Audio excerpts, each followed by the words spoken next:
Hello members of Tambol Math class, let us provide a solution to this interesting geometry puzzle. I saw this particular question on Mind Your Decisions channel and I would like to solve it in an entirely different way. Let us examine the diagram carefully. This is a semicircle and we have a rectangle mounted somewhere, but all its three vertices are touching the semicircle. The diameter is 10 cm. So how can we find the area of this rectangle? Observe again that we have some marks, which indicates that from here to here is equal in length to the length from here to here, and likewise this, which implies that the longest side of this rectangle is twice the shorter side. Alright, so I would like to call this X. If this is X, this must be X, likewise this one and this one.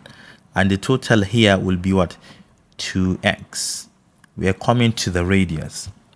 I would like to form an inscribed triangle. And how can we do that? Already we have two vertices and we have intersecting point here. I would like to connect all of them. So if I have something like this, and like this, now we have an inscribed triangle whose all vertices are touching the cycle. And what do you know about the relationship between inscribed triangle and a radius? The radius of a cycle R is equal to A multiplied by B multiplied by C divided by 4A. I am going to explain the parameters. A, B, C here are all the three sides of the triangle. So we need this side, and this side. Divide by 4 times the area of that triangle. So we need to find all of these three sides and also the area of the triangle. Okay, let's continue. Let me come here to find this side length. Can you see that this is a right angle triangle here where this is the hypotenuse? And how can we find it? The hypotenuse is going to be the square root of what? This squared plus this squared, which is going to give us what? 2x squared. But since x has a power of 2, you bring it outside and 2 remain inside. So can you see that the hypotenuse is x root 2? So we have this side, remaining this side. And this side can also be obtained by taking the square root of what? This side squared plus this side squared, which is going to give us in total x squared plus 4x squared, that's 5x squared. So inside we still have 5, but outside we have x. So can you see that we have A, B, C already? Then we need to determine the area. And how can we find the area? The area of a triangle, if you want to use the angle, it is equal to half one of the sides, that I'm talking about the opposite sides, multiplied by the sine of the inclusive angle. And the inclusive angle here will be this one. Oh my god, come here. Can you see that this side is x, this side is also x, which means that this is an isosceles right triangle, which this angle must be 45. If it is 45, since it is on a straight line, then the interior angle here must be 135, because 135 plus 45 is going to give us 180 angle on a straight line.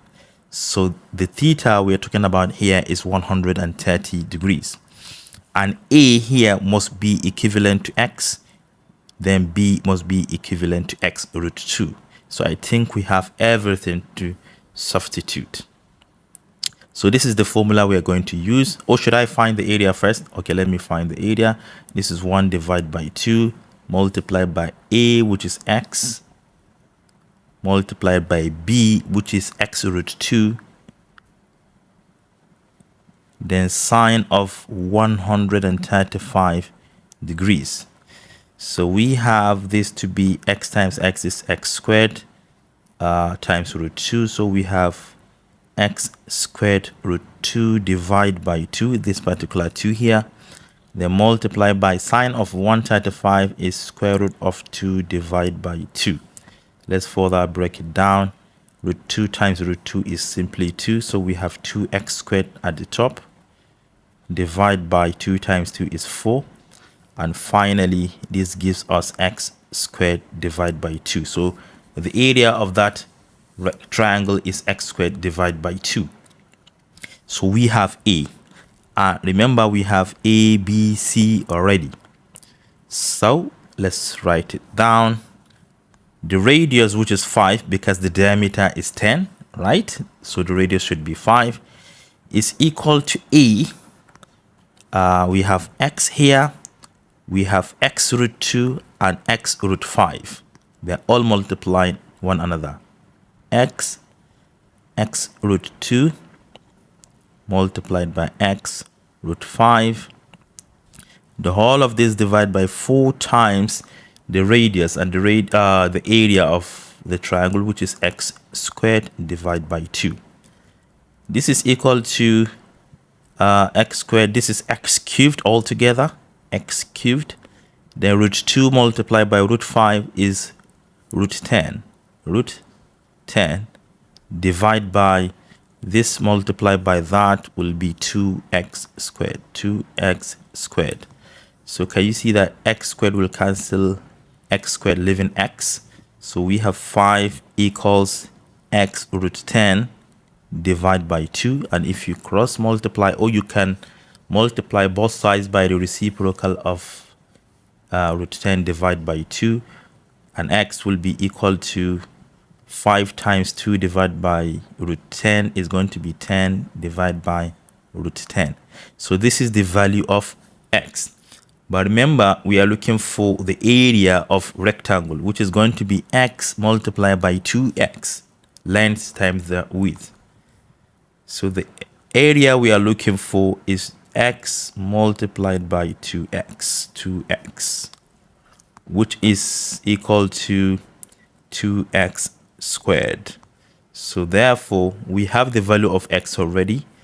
So A, which is the area of that rectangle, is equal to 2 multiplied by 10 divided by root 10 squared. That is x squared.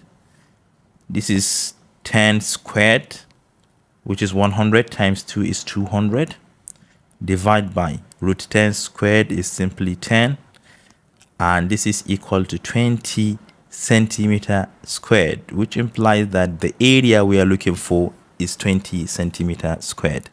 Thank you for watching. Do share to your learning colleagues. Bye bye.